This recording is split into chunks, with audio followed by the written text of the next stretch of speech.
여러분, 부자 하면 뭐가 딱 떠오르세요? 오늘은 그냥 막연한 상상이 아니라 진짜 데이터를 가지고 한번 파헤쳐 볼 겁니다. 대한민국 부자들은 어떻게 생각하고 돈을 벌고 또 자산을 불려나가는지 하나금융경영연구소에서 나온 대한민국 부자 보고서를 바탕으로 아주 명쾌하게 정리해 드릴게요. 이게 그냥 설문조사 몇 번 한 게 아니고요. 무려 10년 동안 대한민국 상위 부자 1000명을 매년 심층적으로 분석한 어마어마한 데이터입니다. 그러니까 신뢰도는 뭐 말할 것도 없겠죠. 자, 그럼 이 부의 지도를 같이 한번 펼쳐볼까요? 자, 그럼 제일 궁금한 것부터 물어볼게요. 여러분 생각에 도대체 얼마가 있어야 나 부자다 하고 말할 수 있을까요? 한 30억? 아니면 50억은 있어야 하나? 근데 정작 부자들은 좀 다르게 생각하더라고요. 바로 100억 원입니다. 와, 100억.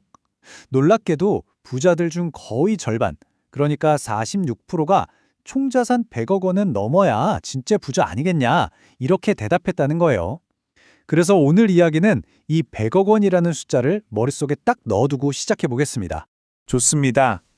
그럼 그 100억 원이라는 어마어마한 돈, 대체 어디서 나오는 걸까요? 첫 번째 파트에서는 바로 이 돈이 만들어지는 근원, 소득의 원천부터 한번 살펴보겠습니다. 부자 가구의 1년 평균 소득이 약 3억 8천만 원. 일반 가구는 8,100만 원이니까 와, 거의 5배나 많아요. 정말 엄청난 차이죠. 근데요, 단순히 액수가 많다고 해서 부자가 되는 건 아니었습니다. 진짜 비밀은 다른 데 있었어요. 진짜 차이는 바로 이 소득의 구성에 있었어요. 보통 우리 같은 일반 가구는 월급, 그러니까 근로소득의 거의 모든 걸 의존하잖아요. 그런데 부자들은 보세요. 사업소득, 근로소득, 그리고 재산소득이 아주 균형 있게 받쳐주고 있죠.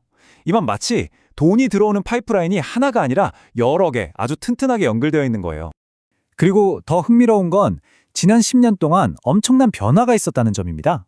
10년 전에는 부자들의 주 수입원이 뭐였냐면 건물 월세 같은 재산소득이었거든요.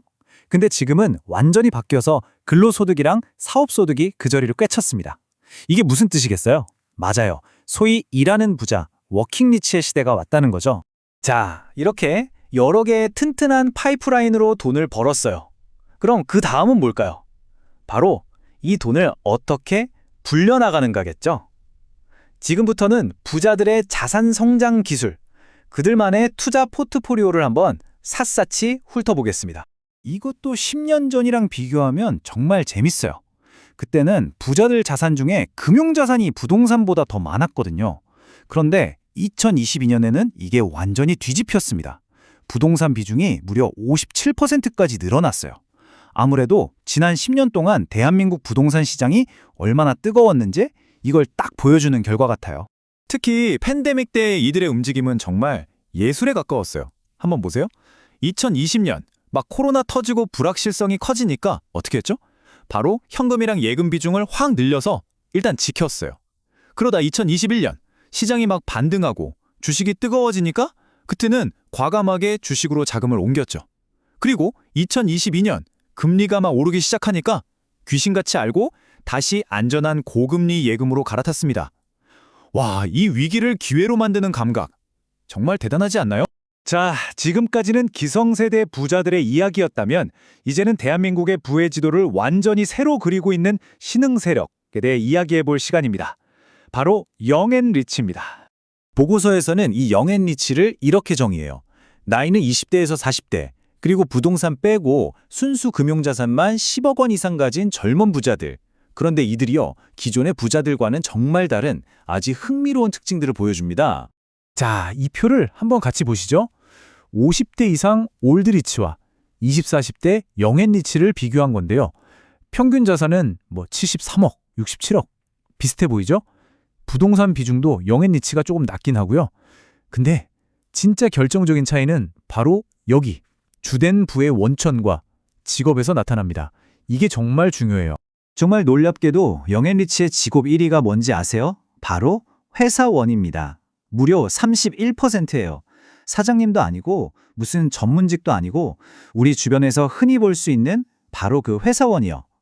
어쩌면 이건 평범한 직장인도 부자가 될 수 있는 새로운 시대가 열렸다는 신호일지도 모르겠습니다. 자, 돈을 벌고 불리는 것까지 봤습니다. 하지만 부의 여정은 여기서 끝나지 않죠. 진짜 중요한 건 이 엄청난 부를 어떻게 지키고 또 어떻게 다음 세대로 넘겨주는가입니다. 부의 여정 그 마지막 장을 한번 들여다보겠습니다. 우리나라 상속세율이 진짜 어마어마하거든요. 최고 50%예요. 이게 어느 정도냐면 OECD 평균이 15% 정도인데 그거보다 3배 이상 높은 겁니다.